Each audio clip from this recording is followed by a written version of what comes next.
Cool cats, cool dudes, and Jorginho Ruter. Welcome to We All Love Leeds, the podcast / YouTube show where we discuss our love of Leeds United. So, what do we make of all that, Ben? But before we get into that, it was rude of me. I should have just said, hello, Ben. How are you, sir? The co-host for the most. Good, how are you? No, I'm happy today. Yeah. Very happy. Yeah. So, Yeah, stress-free game. Yeah, so excited. Just want to get straight into it. But yeah, I don't know what's happening to my lighting. It's just gone dim, very dim. I think it's just September. Yeah. It's all good. Not the worst thing, brother. It's not the worst thing. Just want to say hello to our loyal audience that are coming in. So, obviously, I believe that was yourself with stress-free game. Long may it continue. Anders, well in there with hello, lads. Lighting this back at evening, Anders. And then Pink Cushion with yo. I believe the Arsenal hello, contingency have their own shows right now. So, yeah, an Arsenal free show. It's Arsenal after free show. Friday night's edition. So, yeah. Sorry if I keep looking down there. I'm watching Red Zone. So. No problem. So I've got another one. Evening, Bandy. How are you? Nice to see our Ben happy. Not that we can tell. I'm always happy. Just not always happy. Winning does that. But yeah. I think it's the way they won. I mean, even though it was 1-0 for much of the game, I didn't feel like nervous that we was under any threat. But at the same time, they played all right, Millwall. You know, they didn't offer much up top, but we didn't really. We scored 3 chances, 3 goals. So. Watching the NFL Red Zone. Sorry. Yeah, I didn't have that stress today. You know, like you usually do. I don't think I cursed any player at any point at the TV. It's more Andy Hinchcliffe I was cursing today because he's just a knob anyway. But I found he was looking for reasons to push that an upset could happen, but we didn't really give him anything. It's when he's giving strikers shooting advice, and it's like you was a bang average left back. Do you know who are you to? It's the criticism that comes from him in every pass that goes astray. It's just criticised like he was Pele, and for me, piss off. You was shit. So that's what Bandy says Ethan Ampadu was our best man. Luke Hayne was a stellar performance. Played a great game, not panicking. Shows experience. Let's get out in front of this. I agree. I think the best player, and I know he was the Sky man of the match, but Ampadu was imperious, beyond good. Yeah, he looked. And he's been that way. Level, didn't he? He's been that way for the 6 games though. Just solid. It was very good. I think once the midfield's established, it'd be strong. I do think we're all right in all areas. But Ampadu stood out. But yeah, Luke Ayling, great game. I like that Archie Gray is, in my opinion, he's giving Daniel Farker, a difficult decision because his performances are not saying you should drop me for the new signings. But obviously he does he can't play all the games and things like that. It's just unnatural. Which is good. Evening, Jimmy. And good evening, Jimmy. Thank you for joining us. Same to Bandy. But Luke Ayling, even his whatever he did on the floor, it led to a goal. So he didn't get skinned once. He didn't seem out of position. It was a stellar performance from Luke Ayling today. Don't worry, brother. We'll get there. But first, to go around for my findings on the internet, and just for a bit of fun. So we come back off the international break, right? I was going to say, what'd you do for 2 weeks? But we were here last week anyway. So, but for some people, it might have been like this when you have to talk to your family because it's the international break. Do you like stuff? Because it's a bit awkward, isn't it? If you want to be watching football. Can you imagine what a world would be like without VAR? What a wonderful place. What a wonderful place. It's not though, is it? It isn't it in? Because there's times when you're screaming for it.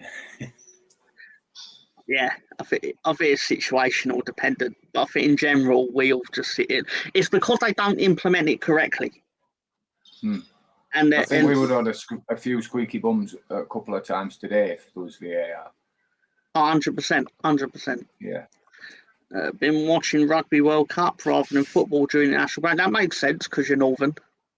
I mean, it's not the most popular thing down south. It's the southern version that he's watching. That's true. That is true. But even still, it's only really the latter stages when it gets interesting, though, isn't it? It's like more so than football. The rugby, it's more like Bristol, Leicester. Yeah, so more of the western side than London, I suppose. Well, you've got Harlequins and is it Harlequins from London? I don't even know. Are London Wasps still a thing? Yes. I don't know. I don't even know. I have no idea. But then we had Homer was in the bar and he asked for one of those Super Sundays he's heard so much about, to which they then provided him with a 0-0 draw and then a 1-0 Arsenal win, to which he then declared that he had wasted 4 hours of his life and he wanted it back. So, Premier League, great though, isn't it? And we all want to be back in it. Did anybody see any of the Bournemouth game? I happened to turn Sky on at the point where Sinistero was coming on, and I just got this overall urge of wish that he'd break his leg. I think I've tweeted. Did I message you at the point? I think it was. You did. Yeah. Evening BX Gunner. Yeah.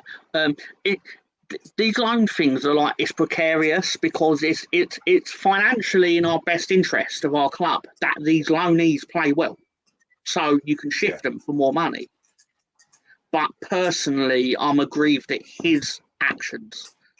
We didn't really get into it last week, but his behaviour to get that move is what really more sticks in the craw than, say, Brendan Aronson activating a clause in his contract, for example. As much as we laugh when he gets sent off and things like that, it's still Brendan Aronson didn't threaten to take us to court.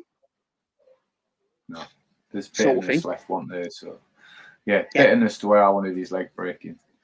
But not really, but I just thought it'd be funny. Speaking of Super Sunday, it's time for our quick weekly Everton roast. Where sold for $1. Cool, what did I buy? Oh, I bought Everton. So, don't know whether that's good or not.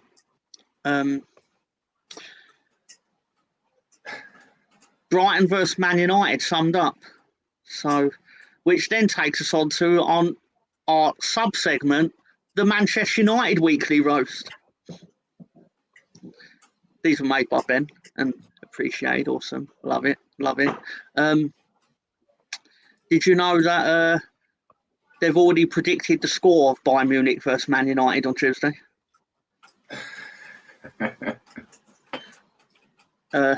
Also, I can't wait till they're singing Eric's at the wheel. I really can't.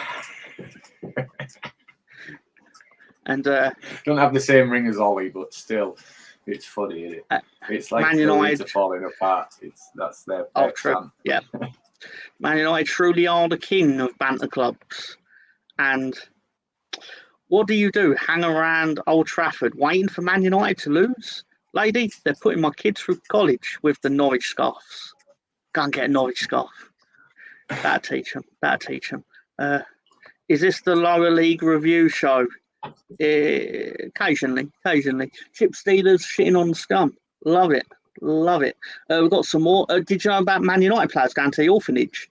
Man United team visited an orphanage in Manchester today. It's heartbreaking to see their sad little faces with no hope, said Ben, aged 6. The orphans felt sorry for the Man United players. Anyway, did you know what Trent Alexander-Arnold looked like the last time Manchester United won a title?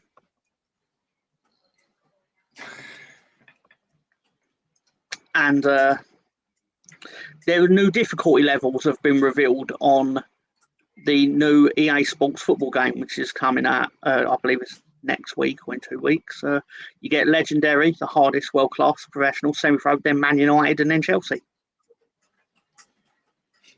Because fuck them. And then, speaking of Chelsea, Todd Bowley caught Googling how to buy players in September. How can you not beat Bournemouth? How can you not beat Bournemouth? But did you know that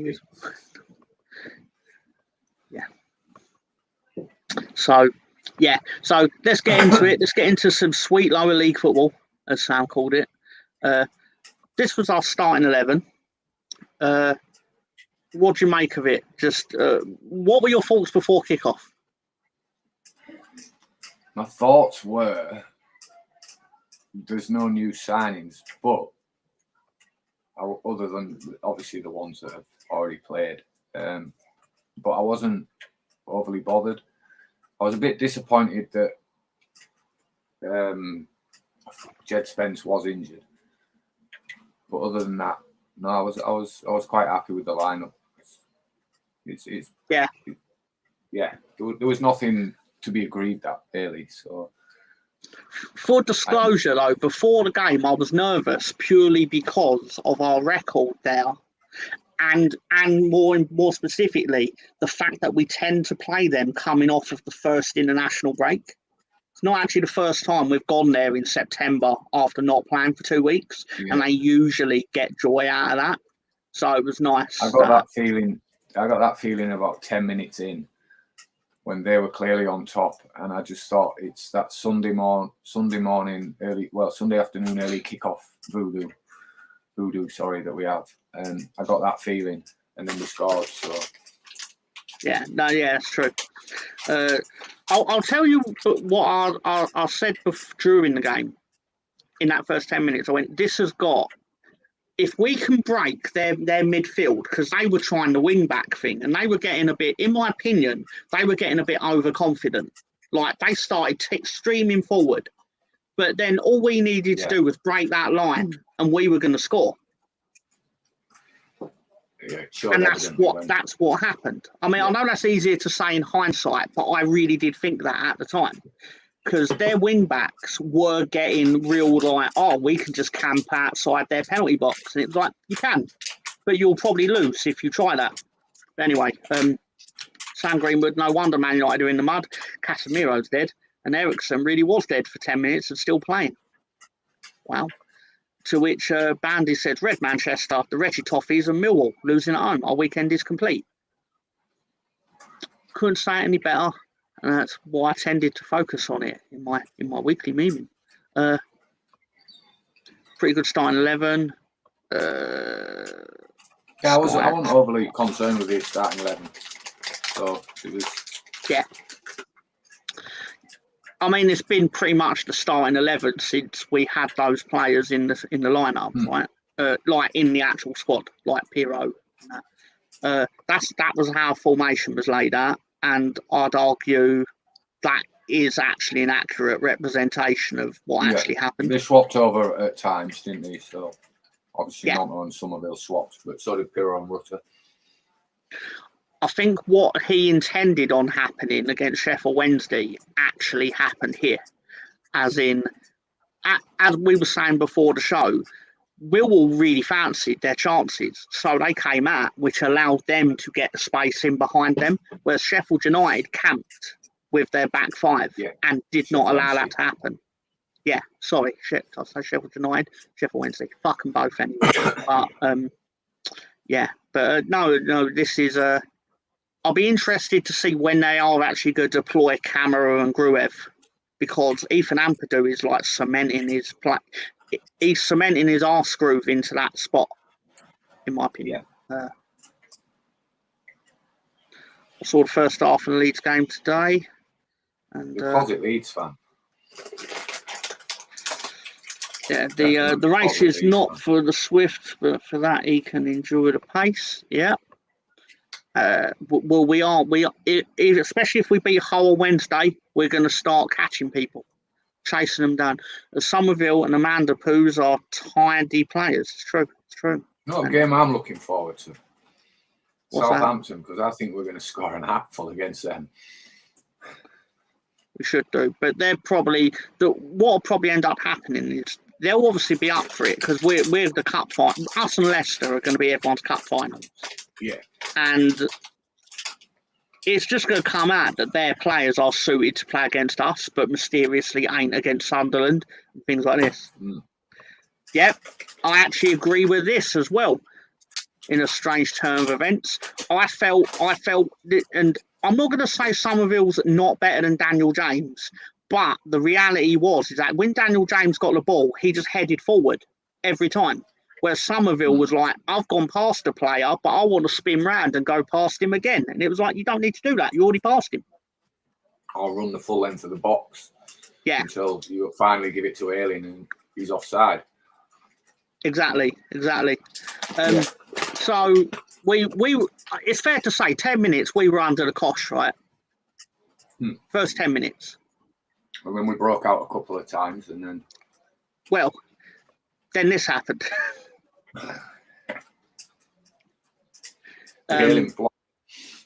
Yeah, he took it to new levels, and in his defence, putting his body on the line for the cause. He's almost levitating. Yeah. I mean, he is man. He took the magic from Calvin. So, just incredible stuff. Managed to, at times. Superb alien header there. I mean, to be fair, though, he is literally putting it all on the line there, though. And he really did well not to actually handle the ball. Oh, of course he did. It was incredible. Because your instinct is to put your hand out, right? Right in front of your head. But then that ball moves out, then Reuter's on the ball, and then in quick succession it goes bang Nonto, back to Reuter, to Pirro, goal. Within about 5 seconds. So again, for everyone's benefit, to Nonto, to Reuter again, Pirro, the outside of the boot control into the shot, incredible stuff. We've seen this before from Ayling. Doesn't surprise me. Bamford have put that away. Would Bamford have put that away?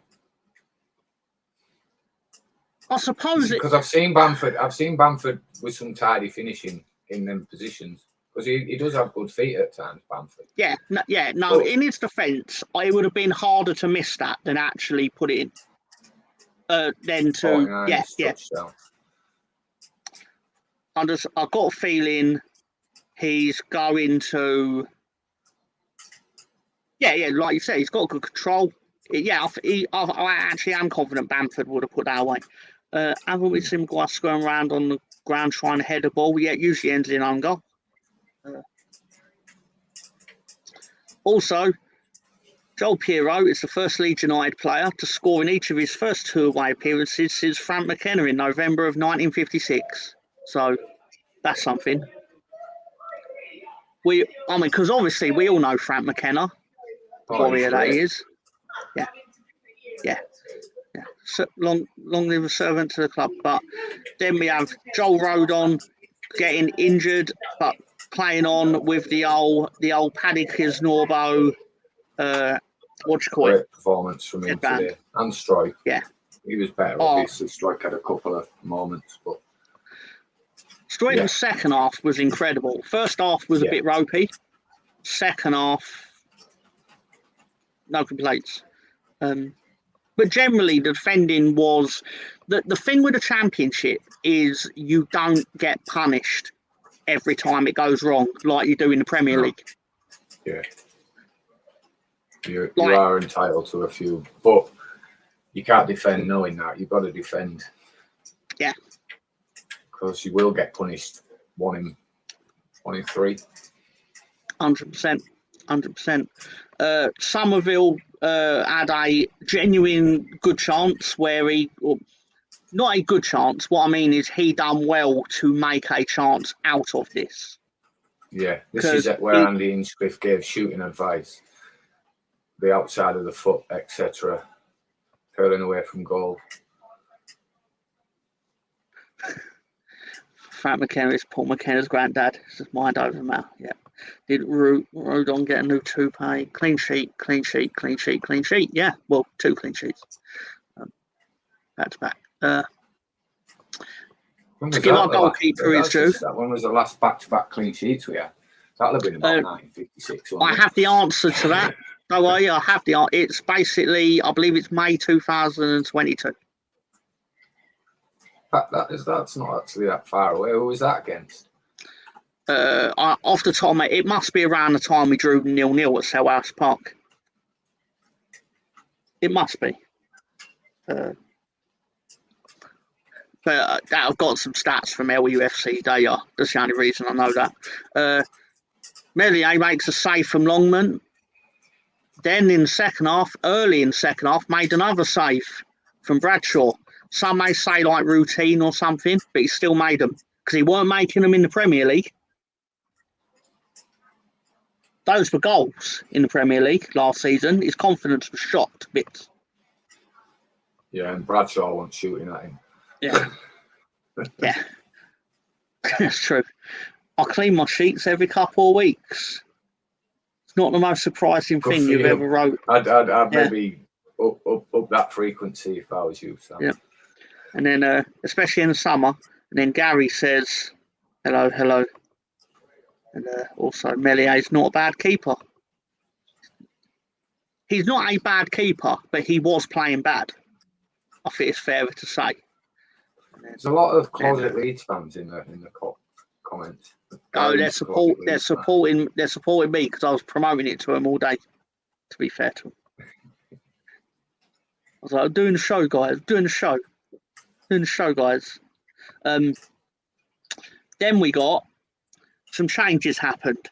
I believe Jaden Anthony and Daniel James were sent into the fray, and Nonto and Somerville were removed. Did you feel quite powerful at this moment? Did you feel quite powerful as a team? Yes. Yeah.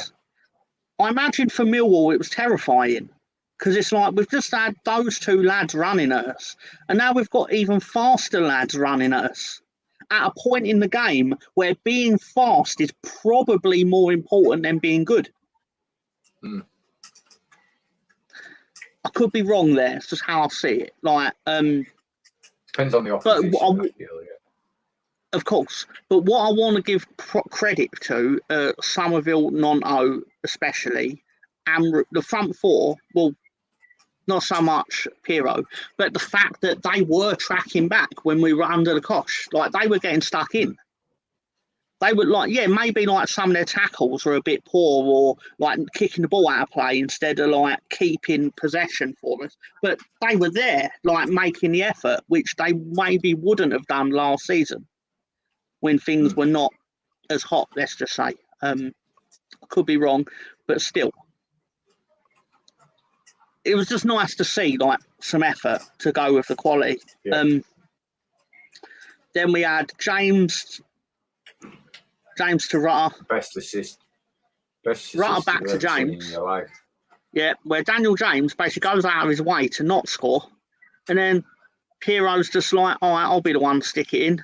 Goal. Second goal. 2-0. He likes doing the Eddie and Nketiah telephone thing, don't he?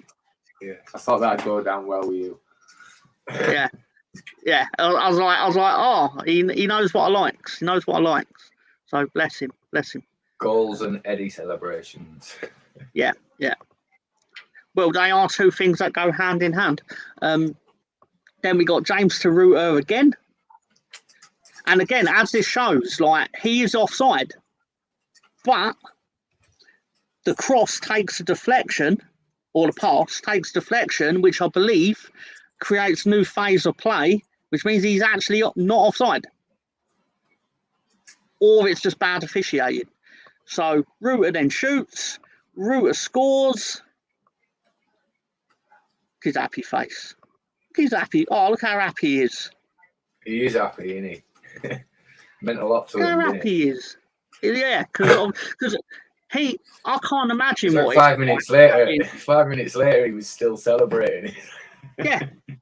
like the weight of £36 million on his shoulders, kind of thing.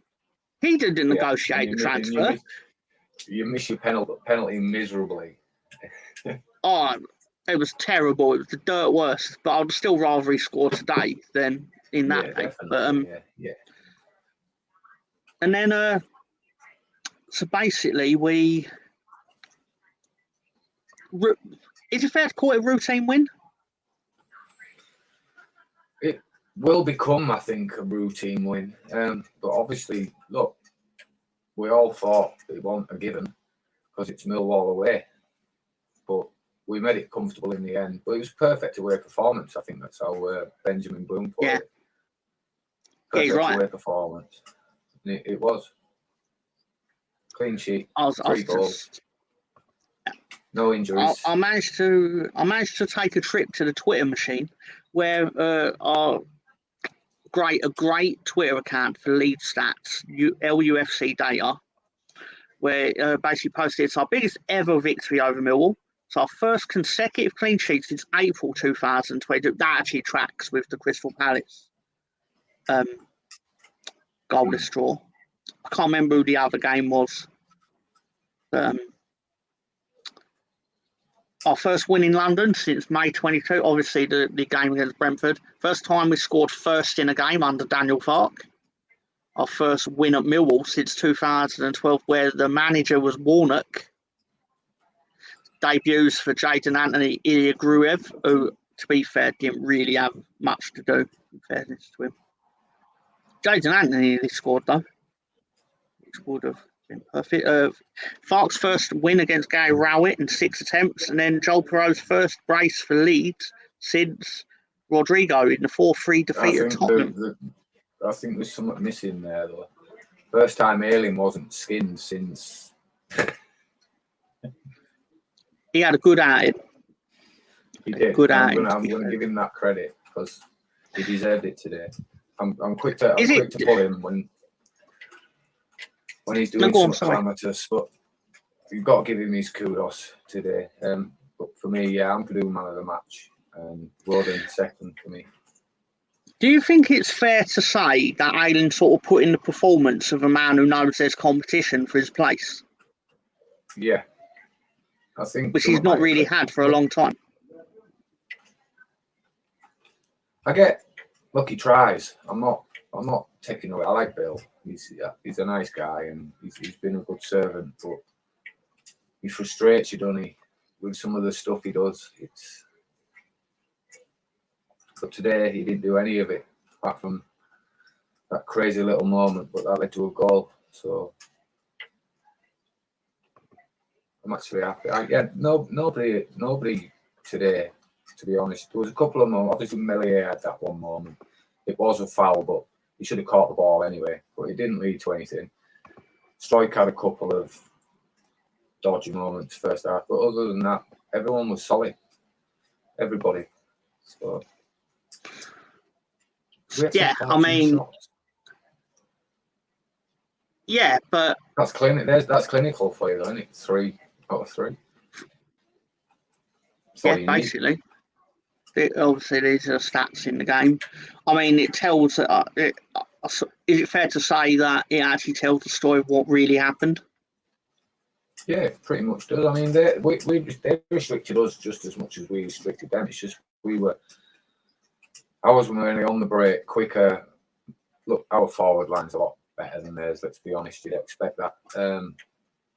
But the possession speaks pretty fairly. They brought the game to us. They didn't make it easy. It was a typical, maybe not as feisty. There was a few like off the ball blocks, this, that, and the other, bit of dirty play, but it wasn't a nitty-gritty feisty game. But it was a typical championship match for me.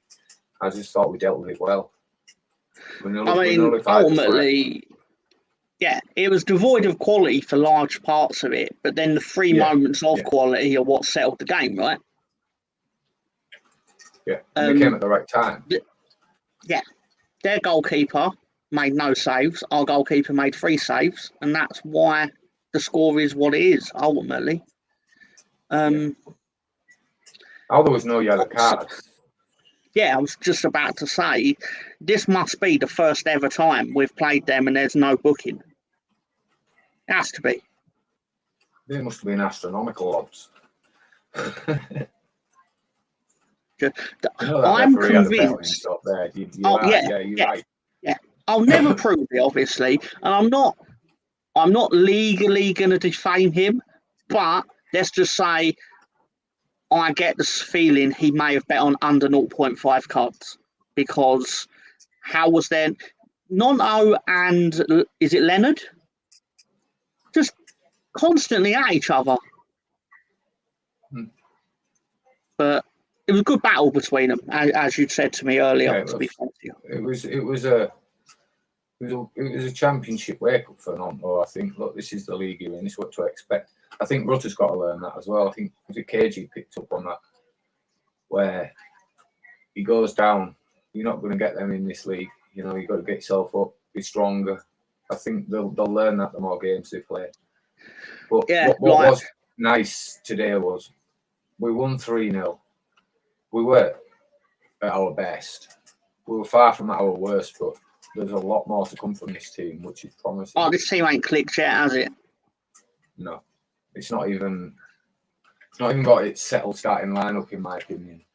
Obviously, there's plans for Jed Spence.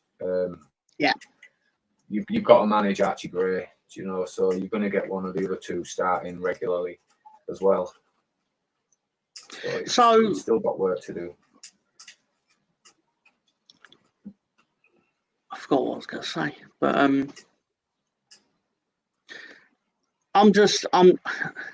it was just so nice to like win a game on a Sunday or win a game on a Sunday because I got used to playing at 2:00 on a Sunday, losing, and then the rest of my Sunday afternoon being out of dog shit, pardon my language. But so that made a nice change. It'd probably be followed by Everton winning or getting the 3 points that they needed. Yeah. Which made your Sunday even worse. Yeah. It's true. I had to tell what I was going to say. I get mocked a bit by, let's say, fans of the Big Six. We really mean Arsenal. When I say, like, the Championship is proper football. But this is what I'm getting at when I say that.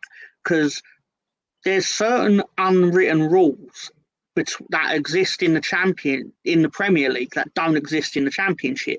Like generally, if you hit the deck and you've been slightly grazed in the Premier League, they're probably going to give you it. In the Championship, you're not going to get it. No. You have to like have GBH committed on you at some point and to VAR actually isn't get a there to give decision. you it either. Yeah, VAR exactly. Not there to give you it. And the ref can get away with not seeing it even though he saw it. You know? Yeah. It's back to frustrating refereeing. But exactly. It's more 50-50 than the thing you don't have in this league is the Big Six bias. It's pretty much just shit refereeing all around, isn't it? You know. Yeah, they everyone suffers. Yeah. But yeah, like this is to some degree, I liken it to like the highest level of grassroots football because the refereeing is very similar in terms of like they've got nothing to back them up. They're literally going by what they see between them. Like if it's not in their peripheral vision, it's never going to get given. I think that if the Premier League was like this, you know, even the competitiveness of it'd be such a better spectacle. I know we all want to be in the Premier League, but this is a better league for entertainment than just competition. For me, the Premier League's boring, and let's honest. Unless you break into that, unless you like what Brighton are doing now, do you know, and Villa fringing on the edges, Europa Conference, Europa League sort of thing, you're not gonna break that top four. It's unwritten. One of them six is going to finish in the fourth. Whereas this league, it's anybody's. Yeah. Well, hopefully we can use our heavyweight comparative advantage with the parachute payments and stuff like that to get out of it as soon as possible. I just thought we're like come January, we're enough in the mix, or do you know, comfortably like looking that we're going up, where we just think, right, bollocks to the FFP, let's just get what we need now, get out of this league. Of course we do, because we want the result of winning lots of matches this year. Ultimately, I mean, that's what it's about, isn't it? But it will just be nice to have a year of hopefully winning more than we don't. It looks to what you're saying backstage, we're going to win a lot more away than we are at home. Yeah. Because of the Sheffield Wednesday experience. So teams are going to see what Sheffield Wednesday did, right? And they're going to go, that's how we'll play at Ellen Road. Put 5 at the back, have a 4 in front of them that are dangerously close together, compact the pitch, and make Leeds break us down. And we've got to learn how to do that. But in the away games, they're going to play their preferred formation, like Millwall did. And like Millwall, teams will get overconfident when they get on top a bit, and we pick them off because of the quality of the front 4. Yep. And then if that don't work, we then send on the fast lads in the final 20, 30 minutes, where then you go at their tired legs that have been working hard for an hour. But score early. That's all we need to do at home. Score early. Yep. But let's see what else we've got. So yeah, might as well have just for the sake of interest, thank you to John for helping compile this. These were the results this week. Now, Southampton, they've shipped a lot of goals. Oh, they've shipped an absurd amount for a year 1 parachute team, just to say. You see, do you know, it's not obviously the shipping goals, but for me, my first thought of the 3 that came down, and the reason I don't think Southampton will be in the mix, was just the management choice. I just think their management choice is just meh. You don't rate Russell Martin? Not at all, no. Okay. I don't really know enough about him. I only really know that he managed Swansea. Yeah. Didn't do anything really with them, do you know? Well, for context, yeah, Southampton have shipped 16 goals in 6 games. We've shipped 7. Not working at the back. Yeah. I mean, Leicester have shipped 5, Preston 4. So defensively, we're up there really with like we're actually doing okay at worst. Yeah. We scored 10 goals. So obviously we need to keep pressing on that, because Norwich have got 15. But that's an outlier because everyone's generally got 10, 12, 10, 7. For anyone who's played Southampton so far, you can that credits to like a third of their goals. Yeah, well, I was just about to say Norwich had a 4-4 draw with Southampton, didn't they? So yeah, they're 15. So 11 goals in the other 5 games. 5. Sunderland got 5. Yeah. Yeah, so Sunderland on 12. But so yeah, that sort of tells its story, I suppose. I was looking at Preston as well yesterday, and no offence to Preston, but they haven't played anyone yet. Nah. They've had a kind fixture list. Very kind, and it's going to get kind for the next 2 or 3 games, I think. So, and then they get Leicester midweek away. I'll tell you what, I'm just going to Google it. We'll see who the next 5 games are. Well, I think the first tough fixture is Leicester away. It's midweek. So I'll tell you this.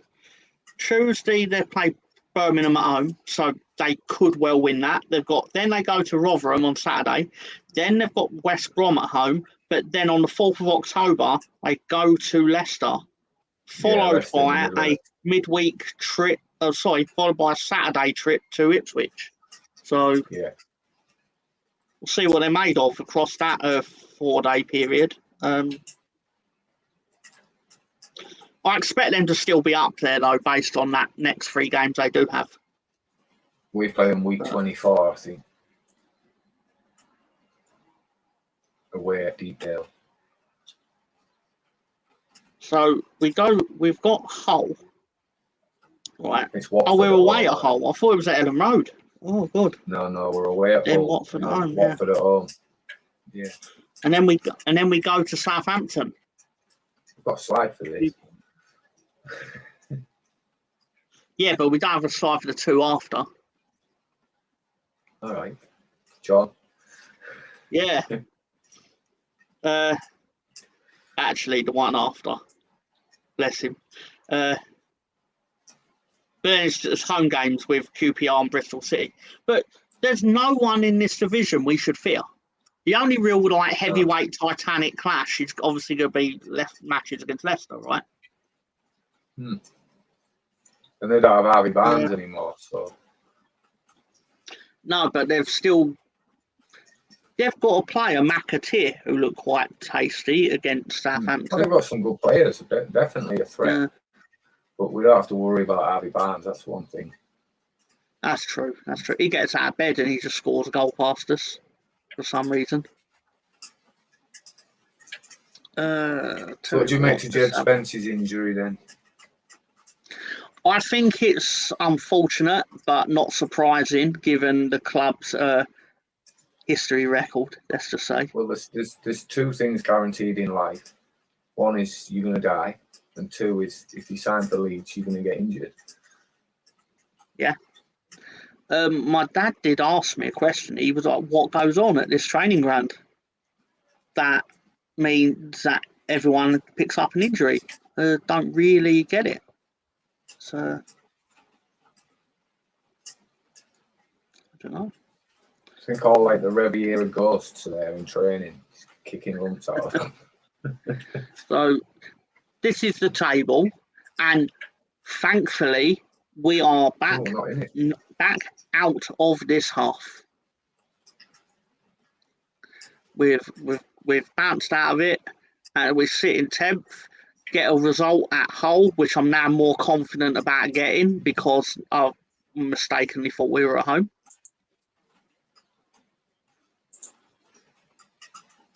But this is an interesting. Ideas don't die, but people do. I don't know. Weren't Borough? Yeah, Borough were in the playoffs, but in their defence, not that I'm an expert on Championship, but they sold their 20-goal, the top scorer in the Championship. Yeah. They sold him to Ajax. They had a lot of loanees as well that they didn't get back. Yeah. So, and did they lose the money? Was it Mowbray? He's gone. No, Michael. They've still got Michael Carrick. Anyway, is it Carrick still? Yeah. Yeah, because Carrick was getting all the Michael Carrick's come in, taken over from Mowbray, and he's got Middlesbrough flying up the table. It was very like Steve Cooper-ish at Forest, like instant success from I don't want to say inexperienced because Steve Cooper's not inexperienced, but you know what I mean about like Carrick, like sort of like first job, and he's flew him up the table. So, but I didn't realise they were bottom. I wasn't paying attention to that, admittedly. Swansea's a bad start, isn't it? Well, they've not got Bureau anymore. Yeah, they've lost. I don't believe they replaced their top scorer either. No, they didn't. Don't know if they bought anyone in, but they clearly didn't replace him in the context that the goals ain't flowing for them. Go back to there. I mean, a win flies us into the. I'll be very surprised if we won at Hull and then didn't end up in the playoff places on Wednesday. I'd be very surprised at that. Not a bad start for Hull then, really. No, it's actually perfectly fine for him. We probably should give him more respect. Yeah. I expected them to be near the bottom, to be honest. I didn't actually check where they were. Off the top of my head, Sam, it's Ipswich, Plymouth and Sheffield Wednesday.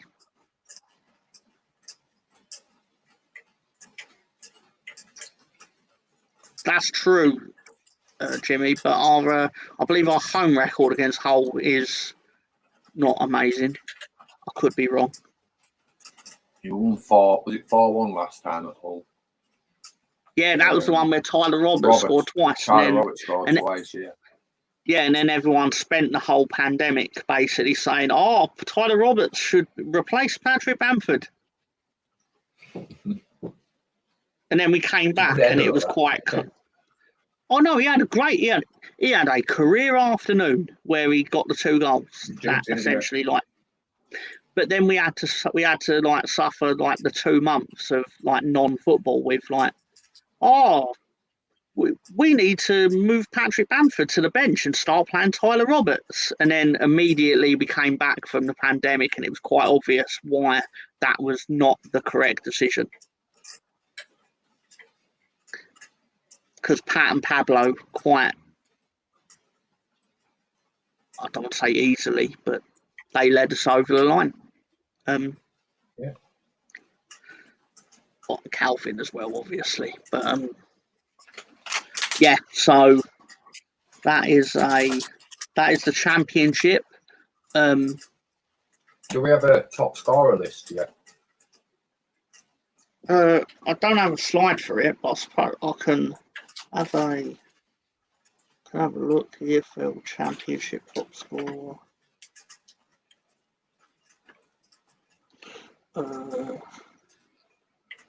Would help if I typed EFL and not RFL.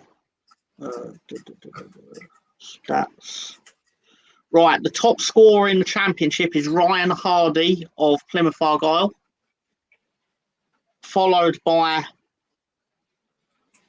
Adam Armstrong, Aaron Connolly, Adam Armstrong Southampton, Connolly, Jonathan Rowe for Norwich. All 4. All these names are on 4 goals. Tufan for Hull, Smodic for Blackburn, and Will Keane for Preston. They're all on 4. There's like at least 6 players on 4. And the list stops there. So let's have another.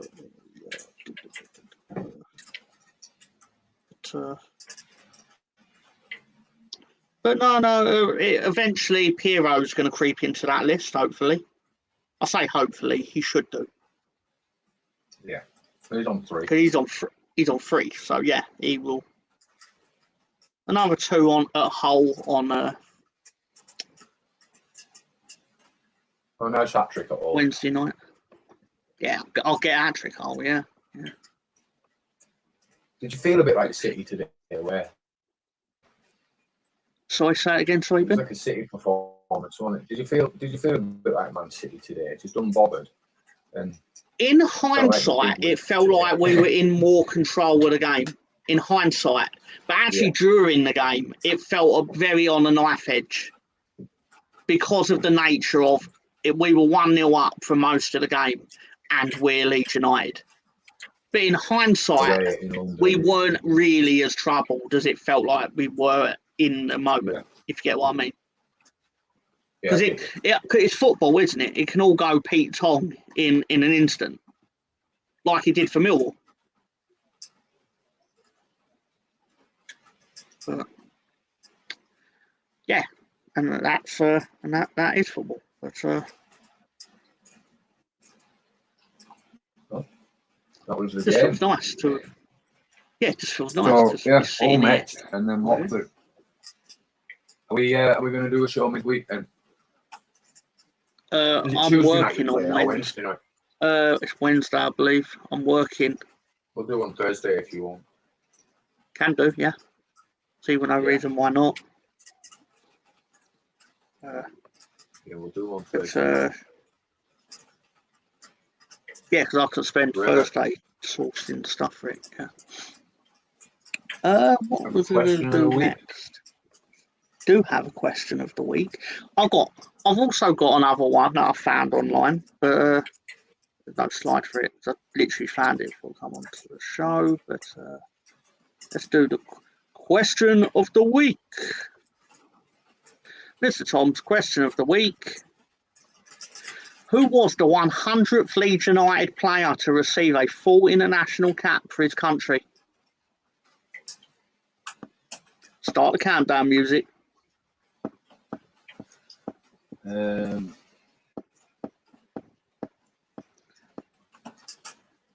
Boyer or someone. You know what? I'm going to be very generous. I'm going to provide you all with a clue. Because that's the sort of guy I am.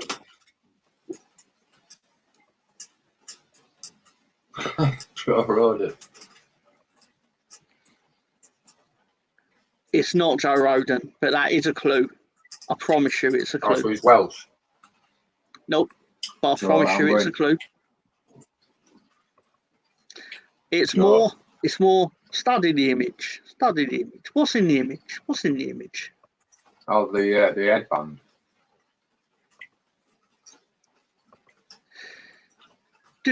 The answer is Patrick Hisnorbo, Mr. Headband himself. For a 3-0 win over the Republic of Ireland. Jimmy, can of Coke to you, mate. But let me see if I can still find it. It was not Thomas Brolin. Okay. I'd time you out for that if I wasn't such a fan of you, Ian. Jordan. Is that Joe Jordan?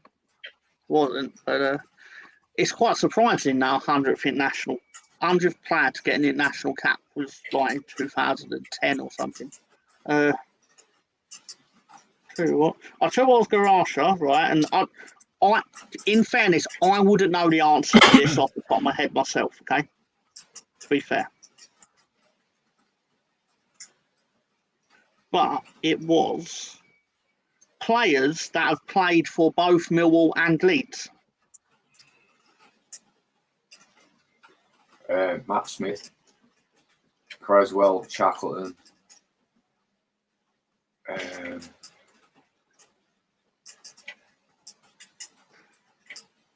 Some are really obscure, to be fair. Did Sheridan play at Millwall? I've got to try and find the article now. But, oh, hang on. Yep, I found it. How many is it? Both. There is 1, 2, 3, 4, 5, 6, 7, 8, 9, 10, 11. There's 11.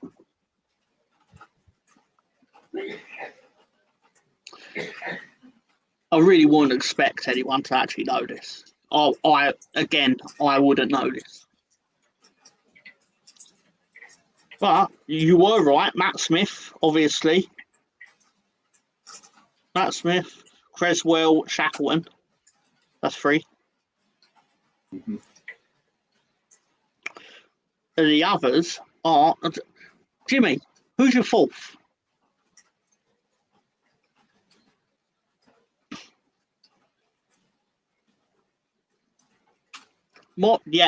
Steve Morrison, correct. Yeah. Very good, very good. Right, so the others, again, some are quite obscure. Tony Warner, who obviously was our goalkeeper in 2006 for 14 appearances. He played for Millwall in 99. Federico Bessone, we signed him from Swansea in 2010. He played 8 games for us, but he played for Millwall in 2014 for 2 matches. Richard Naylor obviously played for both then. Yeah. Richard Naylor played for us in the promotion side, obviously, and he played for Millwall in 2002 on loan. Shane Lowry, who we signed on loan from Aston Villa in 2010. Also then played for Millwall in 2012. Jermaine Wright, who I believe is the fastest Leeds goal scorer off the top of my head. Played for Millwall in 2000 and... Well, he started his career with Millwall and then went back there in 2005. But, Peter Sweeney, who played for Millwall in 2004, but he joined us in 2008. Noel Whelan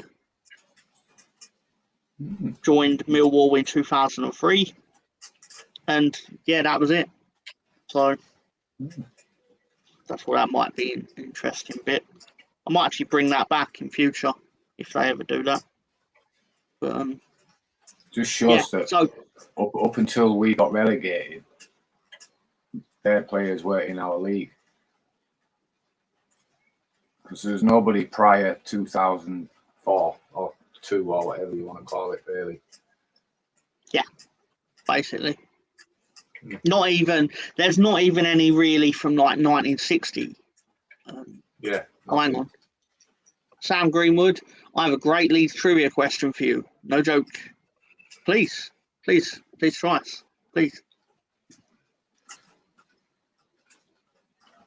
But while he's doing that, do you have anything you've not already got off your chest about like Leeds or the transfer window? We didn't really talk about the transfer window, but is there anything like you wanted to get off your chest? I was happy with it because look, we got players we needed. There was obviously a few areas we didn't, but I'm not one of these that's going to grade it because I don't know the ins and outs of what goes on at Leeds. You know, you can speculate that you do from the snippets of information that does come from that club, but you can't really go grading someone's job when you don't know what obstacles were put in front of them. You know, overall, I think we got what we needed, and Parker seems happy with it. I do trust, in my own opinion, that he will find a key to get the best out of it. So, yeah, look, overall, yeah, it's best transfer window we've had in a long while, so I'm not going to overly criticise what we didn't get from it. I feel we've done about as well as you could do to recover from the bad position the previous regime have left us in with the contracts. But it obviously was it was highly disappointing that happened on deadline day. That really took the sting out of what I think we'd have all been really happy with. And it didn't help more that it was on the eve of a derby match against Wednesday, which I also think. Well, it is what it is, right? Here we go, yeah. What Leeds player has played for not just Arsenal and Leeds, but also plays last football in Norway for Strømsgodset? Strømsgodset. All right. My old local team, Martin Odegaard, came from. Okay. It's not all O'Leary, was it?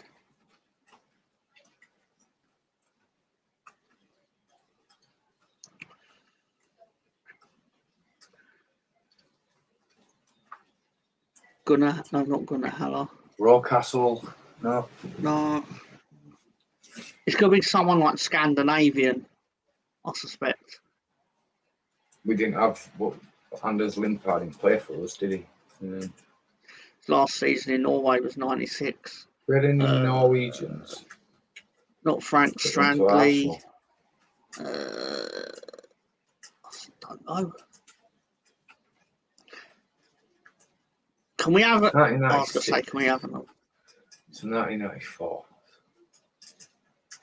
I'm just trying to think of players. John Lukic.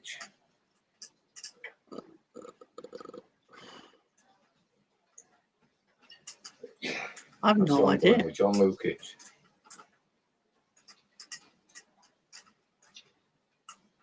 Leeds 1990 to 93. Okay. It's not Rocastle. Seaman. No, not Seaman. Seaman was before that. We had Lukic longer, didn't we? Or did we? When did Martin come in? 95. No, Lukic. No, Lukic is Serbian, anyway. Midfielders. I think midfielders. Well, he's English, but his family's Serbian. His mum was on the Munich playing. Pregnant with him.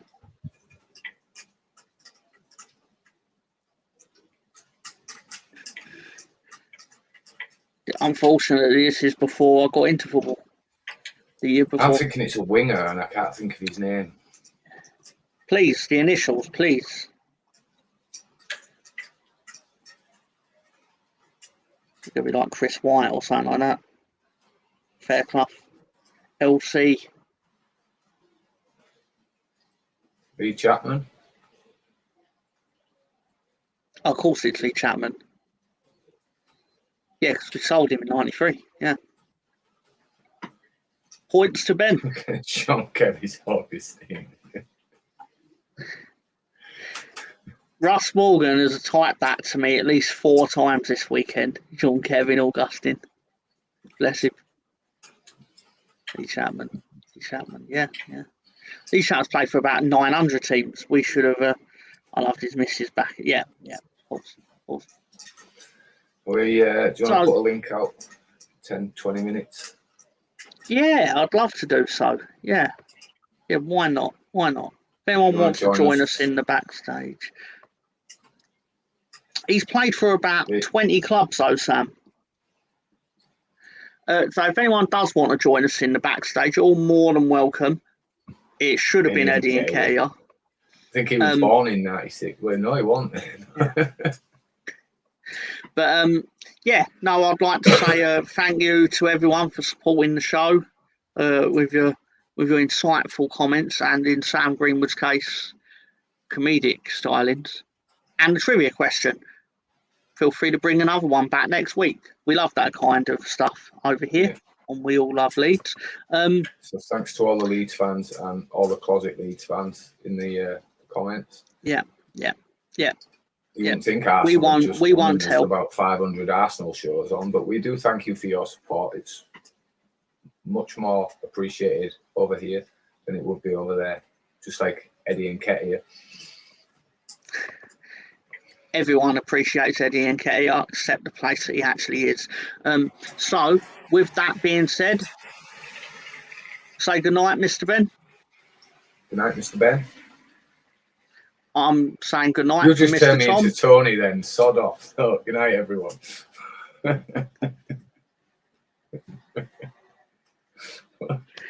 Probably not going to be the last good night, time. everyone. Thanks for joining. We'll see you Wednesday.